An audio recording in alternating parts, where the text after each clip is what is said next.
So you cracked your phone. In this video, I'll show you how to fix your screen on your iPhone 11 after this.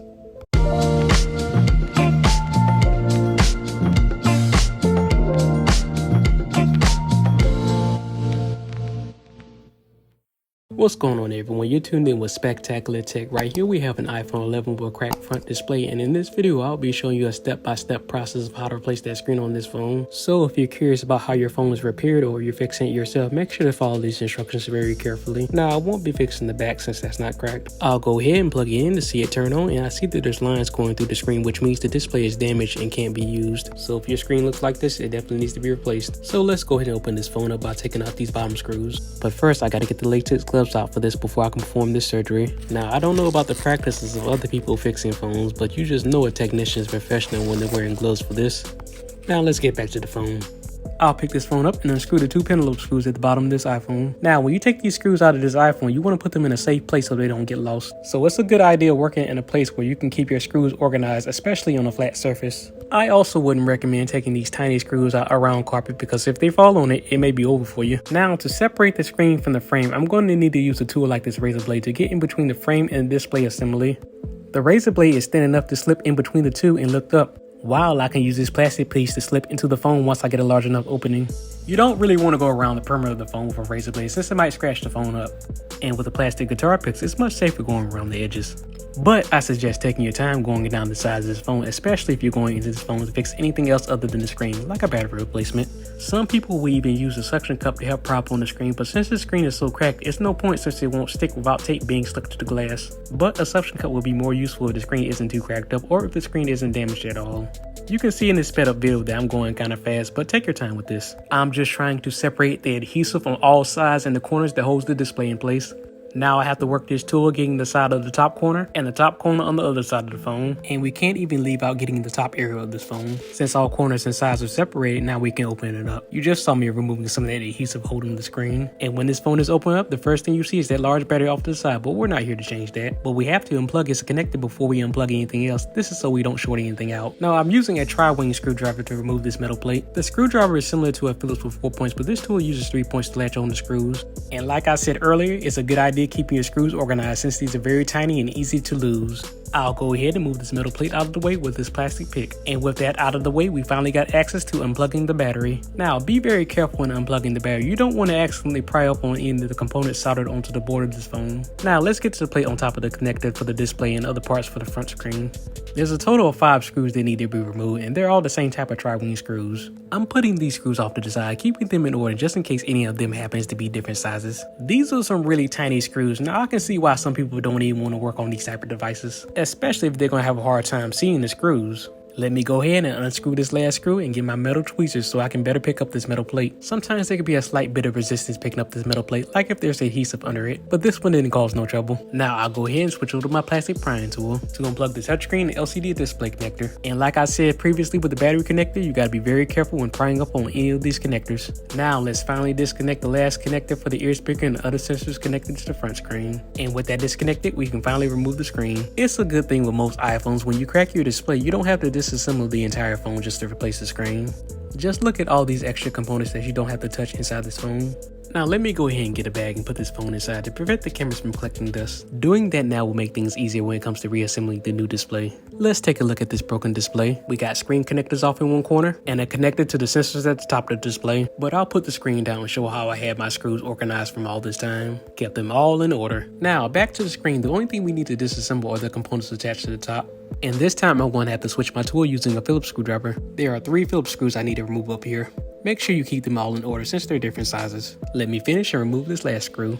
Now I have to switch back to the tri-wing screwdriver to unscrew this top screw, which now gives me access to flipping over the ear speaker. But we can't remove this assembly just yet, because first we have to remove this metal grounding clip on this sensor. Now we just have to remove the microphone, proximity sensor, and the ambient light sensor. So in order to get that off, we're going to need a little bit of heat to loosen the adhesive. A heat gun or hairdryer will be needed for this. Now I'm going to put this heat gun on a low setting and blow the heat on the front side of the screen. You don't want to blow the heat directly on the sensors as you may burn them. You don't really need to blow the heat gun or a hairdryer for that long. Like around 20 seconds will do to get this loose enough to remove it. Now you don't want to keep the hairdryer or heat gun stationary. Move it slightly and especially don't have it close enough that it's touching the screen. Now I have this heat gun moving in a circle and about an inch away from the display, but that should be good enough for the heat. Now let's go ahead and separate the sensors. Using a long plastic flat pick, I'm going to go slightly under the microphone and remove it slowly. I'm trying to see if the adhesive is loose enough for me to ease it underneath this sensor. This is coming up with no problem after being heated. Now let me get this proximity sensor on the other side. It should be loose enough as well to remove it. And if there's resistance moving any of these sensors, make sure to heat this thing back up some more. You don't want to damage this cable. Now I'm using tweezers to slowly grab and pop this ambient light sensor out. A damaged cable will prevent facial recognition or Face ID from ever working again on this iPhone.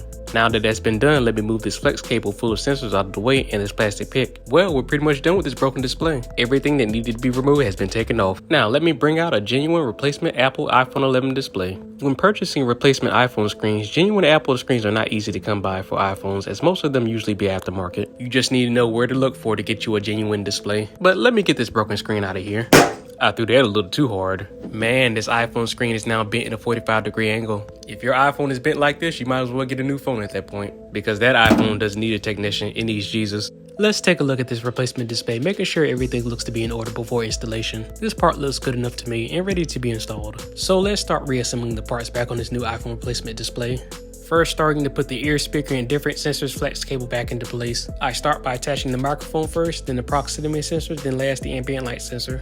Then we can't forget that we got to get the ambient light sensor metal grounding clip back into place. Afterwards, I'll flip the ear speaker over and secure that back down into position. Screwing back in the 3 Phillips screws and a single tri-wing screw to secure everything up here. You really don't want to mix up these screws in this area, because if you screw in a screw that's too long in the wrong area, it may drill through and damage the screen from the underside of the display. That's why you got to keep your screws in order, especially when you're working in this area. I'm done with the screws. Now let me pull out the rest of the phone that I had protected in this plastic bag. And now it's finally time to reattach the screen to the phone. Starting with the flex cable that attaches the ear speaker and front sensors on the screen. Then next the flex cable that controls the digitizer and the other for the LCD. Then last, making sure that battery is plugged in. Now let's put this screen down temporarily to see if this phone turns on. Let me hold the power button down. Okay, the screen comes on, but the phone is just dead, so we're good to go here. So I need to open this phone back up to reattach some parts. Starting with the metal plate that holds the battery connector down. Let me go ahead and line that back into place with these tweezers. Then I have to screw in these tri-wing screws. When screwing in these screws, it's better to have a tool that's magnetic, because it makes it so much easier to align the screws when they stay in place on the tip of the driver. It pays to have higher quality magnetic drivers rather than the cheap ones that usually come with the screens you purchase. That usually can't hold the screw for nothing. Need to temporarily unplug this display cable to get better access to screwing in the screw. And after I'm done screwing in that last screw, I'm going to plug that display cable right back up, making sure it's firmly attached. Now let me get this last metal plate that covers up the LCD screen and sensor connectors.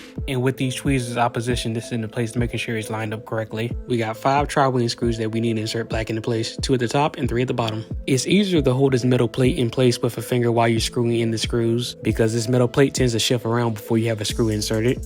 Also, when screwing in these screws, you want them to be secure and just tight enough. What you don't want to do is have them way too tight where you can almost strip the screws out, because the last thing you need is a screw you can't even get out, but just need to finish screwing in this last screw. Now let me dust off the cameras and sensor areas, making sure they didn't attract any dust before I close this up. Optionally, you could install a new adhesive around the perimeter of the screen if you want to retain water resistance, but that's not going to stop the phone from working if you don't install that. When closing this phone, you have to press down on all corners and sides to make sure it's nice and closed. And the screen should go down easily, but don't force it. If there's resistance closing the display, you may have a screw or something on loose that you may need to go back in the phone to check out. Now that we have it closed, let's go ahead and put these Penelope screws back in the bottom of this iPhone. There are some phone technicians that don't even bother to screw in these bottom screws. That's just one sign that you got a lousy repair done. And that's the easiest part to put back on this phone, since anybody with this screwdriver can screw them back. Just complete laziness of some technicians. But let me just finish here screwing in this last Penelope screw to wrap this all up. Now that we have the screws in the bottom, that completes the repair. Now let's try to power on this iPhone. And I completely forgot I need to plug this iPhone up to a charger before it can come on. So let's go ahead and juice that up for a couple of minutes. And since the repair has been done, let's go ahead and take these surgery gloves off. If your doctor isn't wearing a brand new pair of these, don't let them operate on you, because they don't care about being sanitary. I left the phone charging off screen, but now let's see if it got enough juice. I'm pressing the power button, and now I see I got an Apple logo instead of a low battery screen. While that boosts up, let me move this other phone out the way. Let me pick this up and see what awaits us. And of course, this phone is disabled, making me look like I didn't perform the repair correctly. This happens when the owner locks himself out of the phone before they get it repaired. But well, before this phone is unlocked, the only thing I can really test is making sure the touchscreen works. And it seems to be working nice and fine with every button press. Well, that's all I have for this repair video. Make sure you like and subscribe, and I'll catch you all in the next video on Spectacular Tech.